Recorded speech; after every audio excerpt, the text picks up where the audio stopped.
Hi, I'm Henley. Life's been pretty good since I landed that promotion at Apex Marketing last year.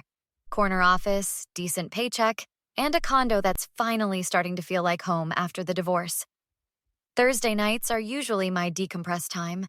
Glass of wine, takeout, and mindless TV until I pass out on the couch. That routine shattered when my doorbell rang at 8:43 p.m. I wasn't expecting anyone, and food delivery always texts first. Through the peephole, I could barely make out the top of a small head.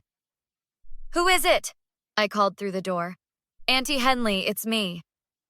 The tiny voice belonged to my 5-year-old niece, Lily. I flung the door open, and there she stood, pink backpack clutched to her chest, tears streaming down her dirt-smudged face.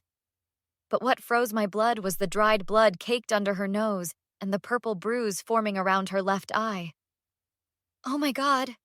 Lily? What happened to you? Where's your mom?" She just stood there trembling, so I scooped her up and brought her inside. She felt so small in my arms. "Mommy said I don't matter anymore. She has baby Ethan now." Her voice cracked as she buried her face against my shoulder. I sat her on the kitchen counter and gently cleaned her face with a warm washcloth. "Did Mommy do this to you, sweetie?" Lily nodded, her lower lip quivering. "She got mad when I spilled my juice. Said I'm always making messes. Then she pushed me and I hit the table." My stomach knotted. Vanessa, my older sister, had always been high-strung, but this was monstrous. "Has she hurt you before?" "Since baby Ethan came home. She says I'm too loud and make him cry." Lily pulled up her sleeve, revealing finger-shaped bruises on her tiny arm. "I tried being good, Auntie Henley. I promise." I grabbed my phone and took pictures, my hands shaking with rage. "How did you get here, Lily?" "I walked. I remembered from when we went to the park." She looked down at her light-up sneakers, now scuffed and dirty. "I was scared, but I knew you'd help me." 5 blocks. This baby walked 5 blocks alone at night. "You're safe now," I whispered, hugging her tight. "Are you hungry?" She nodded eagerly as I fixed her a peanut butter sandwich. She was halfway through it when my phone lit up with Vanessa's name. "Where is she?" Vanessa snapped before I could speak. "She's here, Vanessa. Safe. Unlike at your house, apparently." "Don't start with your judgmental bullshit, Henley. She's being dramatic. Send her home." "She has bruises, Vanessa. A black eye. Blood on her face. Kids fall. You wouldn't understand. You don't have any." The casual cruelty of the remark was so typical of my sister. "She said you pushed her." "She's lying. Always making up stories for attention since Ethan came." Lily had curled up on my couch, thumb in mouth. Something I hadn't seen her do since she was 3. "She's staying here tonight," I said firmly. "Fine. Whatever. I need a break anyway. I'll get her tomorrow." She hung up without saying goodbye. I stood there, phone in hand, a cold realization settling over me. Vanessa wasn't coming to check if her daughter was okay. Wasn't worried about her walking alone at night. Wasn't denying the abuse. Just dismissing it. I tucked a blanket around Lily's shoulders and watched as exhaustion pulled her into sleep. Her tiny face, even bruised, looked peaceful for the first time since she arrived. This wasn't a one-time thing. This wasn't going to fix itself.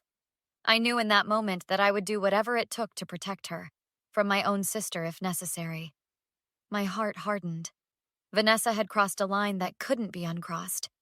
I called my friend Rebecca Torres at Child Protective Services first thing in the morning while Lily still slept.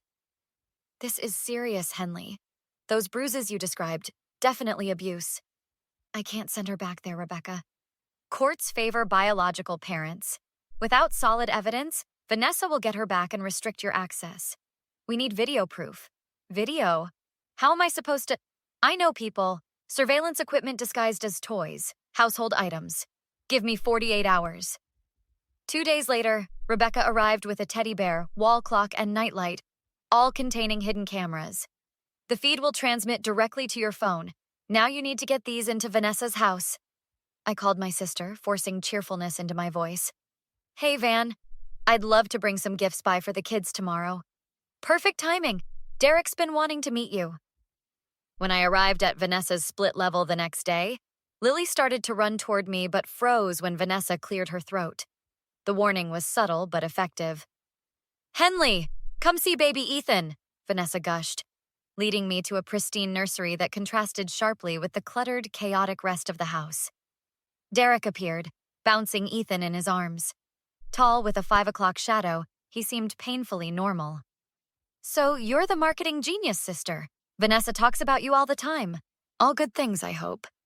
I studied him, looking for any sign he knew about Lily's abuse. Nothing. While Vanessa fixed coffee, I noticed the wine bottles filling the recycling bin, Lily's nervous flinch when Vanessa dropped a spoon, and how Derek doted on Ethan but barely acknowledged Lily. "Lily, come open your present," I called, watching her cautiously approach. "What is it?" she whispered. "A special friend?" I handed her the teddy bear with the camera hidden in its eye. "His name is Mr. Snuggles." She hugged it tight against her chest. "And this is for the house," I told Vanessa, placing the wall clock on the mantel, angling it toward the living room. "I noticed you didn't have one in here." "How thoughtful," Vanessa said, not really looking at it. I saved the nightlight for last. "For Lily's room, so she won't be scared in the dark." "I'm not a baby," Lily protested, but her eyes told me she understood. "Put it in your room, sweetheart," I whispered when Vanessa wasn't listening. "It will watch over you." Later, while Vanessa changed Ethan, Derek walked me to my car. "Thanks for the gifts. Things have been tense since the baby came."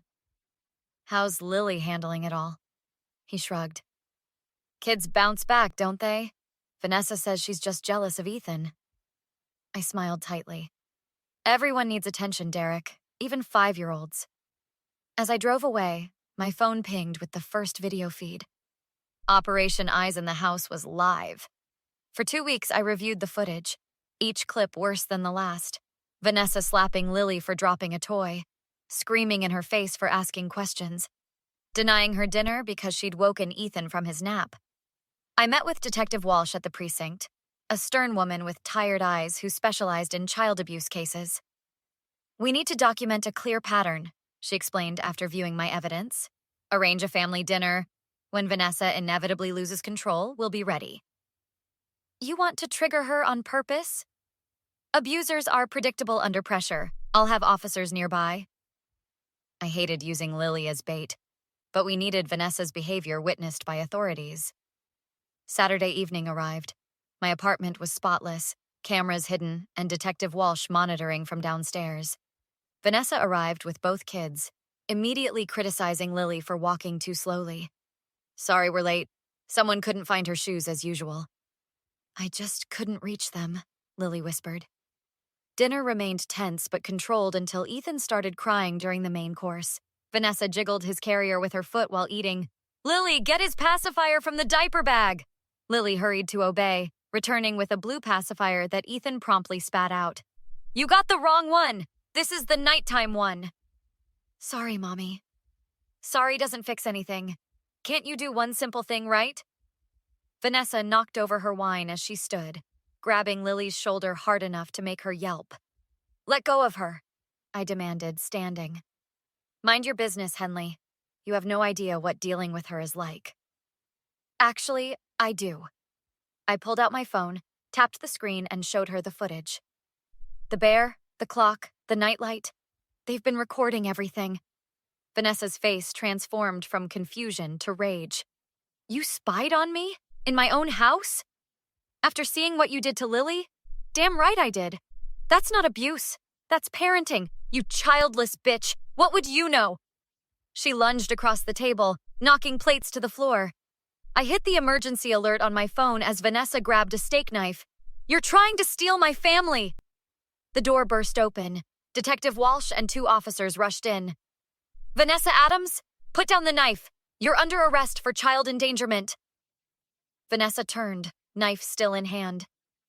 "This is a setup. Lily, tell them Mommy loves you." Lily trembled, silent tears streaming down her face as she pressed against my leg. "It's okay, sweetie," I whispered, pulling her close as the officers handcuffed my sister. "It's over now." Vanessa collapsed into sobs as they led her away. "You'll regret this, Henley. She's my daughter. Mine." Detective Walsh rested a hand on my shoulder. "You did the right thing." I wasn't so sure as I watched Lily's terrified face. The battle was just beginning. Detective Walsh secured emergency custody orders. Lily with me, Ethan with Derek's parents. The preliminary hearing came fast, just 10 days after Vanessa's arrest. Judge Martinez is tough but fair, Rebecca explained as we prepped. The videos are compelling, but Vanessa's attorney will paint her as overwhelmed, not abusive. Will Lily have to testify? No. The psychologist's report says it all. In court, I barely recognized Vanessa in her modest blue dress, hair pulled back, eyes downcast. When they played the surveillance videos, several jurors visibly recoiled. During recess, Vanessa cornered me in the hallway. "Henley, please. I was drowning. Postpartum depression. No help from Derek. I just lost control." "You didn't lose control once, Van. You terrorized her for months." "I know it was wrong. I'll get therapy, parenting classes, whatever it takes." "Too late for that. She's still my daughter. You forfeited that right when you chose abuse over asking for help." Back in court, Vanessa's attorney argued passionately for family reunification.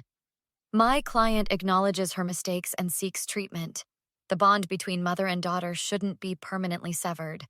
When my turn came, I spoke from the heart. Lily wakes up screaming every night. She flinches when I raise my hand to brush her hair. Yesterday, she apologized for breathing too loudly. This isn't about Vanessa's redemption. It's about Lily's right to safety. Judge Martinez deliberated briefly. The evidence of abuse is overwhelming. The court grants full custody to Henley Adams, with no visitation rights for Vanessa Adams. Vanessa collapsed in her chair, sobbing. Furthermore, the defendant will serve 6 months in county jail, followed by 3 years probation, with mandatory parenting classes, therapy, and anger management. As officers approached, Vanessa turned to me one last time. "I'm sorry. I do love her. Love doesn't leave bruises, Van." 3 months later, Lily and I moved into a small house with a backyard. The nightmares came less frequently. Her new school counselor remarked on her progress. We adopted a rescue dog named Bentley who never left her side. Vanessa sent letters from jail that I stored away unopened. That would be Lily's choice when she was older. One evening, as I tucked her in, she wrapped her arms around my neck. "Are you my forever mommy now?" "If that's what you want, sweetheart." "I do. Bentley wants that too." She snuggled under her unicorn comforter, the nightlight casting gentle shadows. "Can we paint my room yellow tomorrow?" "Absolutely." "And can I have pancakes for breakfast? With chocolate chips?" "Yes, please," she giggled, a sound that had once been rare but was becoming wonderfully common. As I turned to leave, Lily whispered something that made every difficult moment worthwhile.